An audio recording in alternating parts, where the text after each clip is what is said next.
And we're at probably 300 billion plus, and they're at probably, the real number is 100 billion. That's a lot of money, but it's 200 billion less than us, and there's an ocean in between. And they need it more than us, so we're asking them to equalize and get even. But we're also asking President Zelensky for the security of, we're putting all this money up, and we're saying, where does it stop? And yet, we want to see it out to an end. We want to see it end. But we are going to be asking for the security, and we've already told him, of an equal amount of something where our money, I mean, the American taxpayers in for $300 billion. Biden never negotiated. He never told Europe to put in more money, and it got out of hand. Just like NATO. NATO, we were paying almost 100% of NATO when I first came in. Everybody was taking advantage of the good old United States, but not anymore.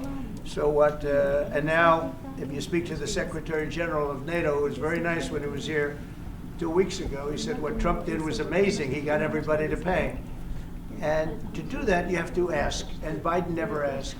So we're in for probably close to $200 billion more than Europe, and yet obviously it affects Europe much more than us. So we would like them to stay, to equalize. They have to go more. And from our standpoint, we do want security and all this money that we're putting up.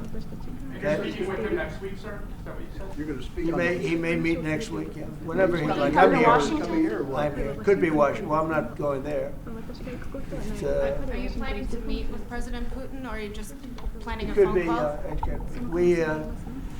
We've always had a good relationship. President Putin and I have always had a good relationship. That's why it's so sad that it happened. This would have never happened if I were president. It's so sad to see it happen. So many dead people. By the way, so many cities are demolished. They're like, you talk about Gaza?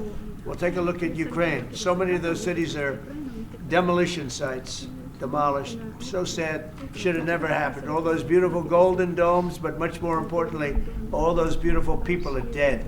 And it should have never happened. Thank you very much, everybody. All right, guys. Thank you, President.